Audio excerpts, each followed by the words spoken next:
महान दार्शनिक सुकरात की पत्नी का स्वभाव कर्कश था।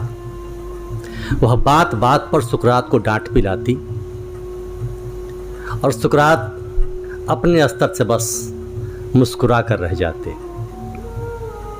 उन्हें पता था अभी इसमें ज्ञान की कमी है।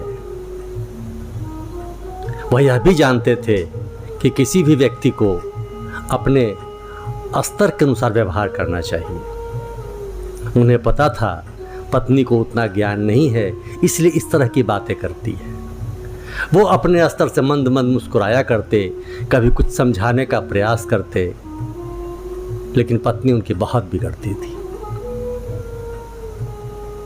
सुकरात बात को टाल जाते। किसी दिन किसी बात पे बात बिगड़ गई। पत्नी उनकी बहुत जोर जोर से चिल्लाने लगी।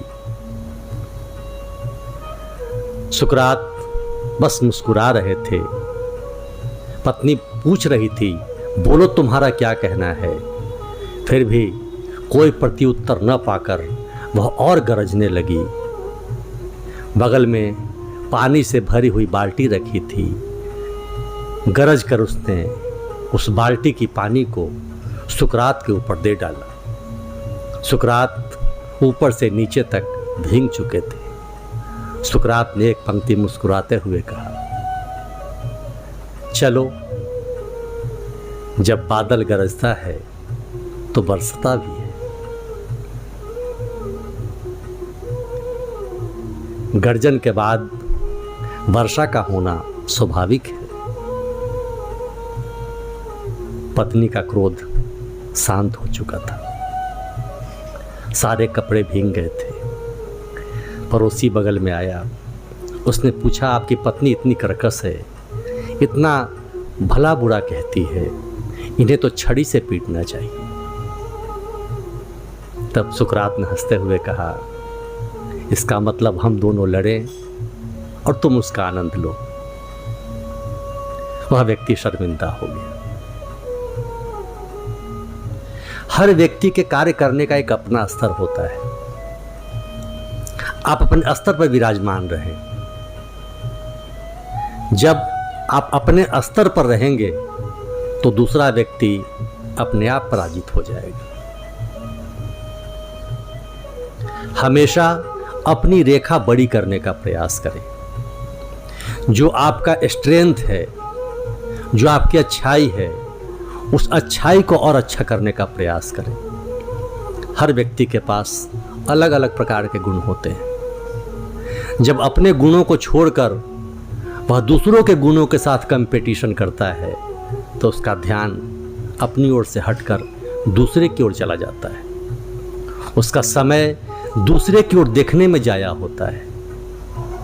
एक तो उसके अंदर क्रोध की भावना उत्पन्न होती है, साथ ही वह दूसरे से दुश्मनी पैदा करता है, और तीसरा सबसे बहुमूल्य अपने समय और अपने टैलेंट को बर्बाद करता है। अनावश्यक बातों में न उलझें,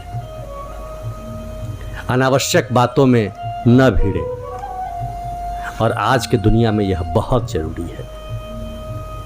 हम सड़क पर भी चलते हैं, इतने तमस में होते हैं कि छोटी छोटी बातों पर झगड़ जाते हैं, मूड खराब कर लेते हैं। जो व्यक्ति झगड़ कर गया सो गया, लेकिन क्या आपका मूड पूरे दिन अच्छा रहता है? क्या आपने उस दिन अपने कार्य को सही ढंग से किया है? शायद नहीं। हानि आपकी हो गई। जिसका होना था हुआ पता नहीं, लेकिन आपकी हानि निश्चित हो गई। आपने उस समय को सहजता से निकालते हुए, अपनी बात को रखते हुए वहां से निकल जाते, तब अपने कार्य की ओर ध्यान दे पाते। इसलिए व्यक्ति को हमेशा अपने स्तर पर बने रहना चाहिए और निरंतर अपने गुण और अपने स्तर को ऊंचाई की ओर ले जाने का प्रयास करना चाहिए। शैलेश की बात में आज इतना ही। फिर अगली बार कुछ नई बातों को लेकर मैं आपके सामने आऊँगा। तब तक के लिए बहुत बहुत धन्यवाद।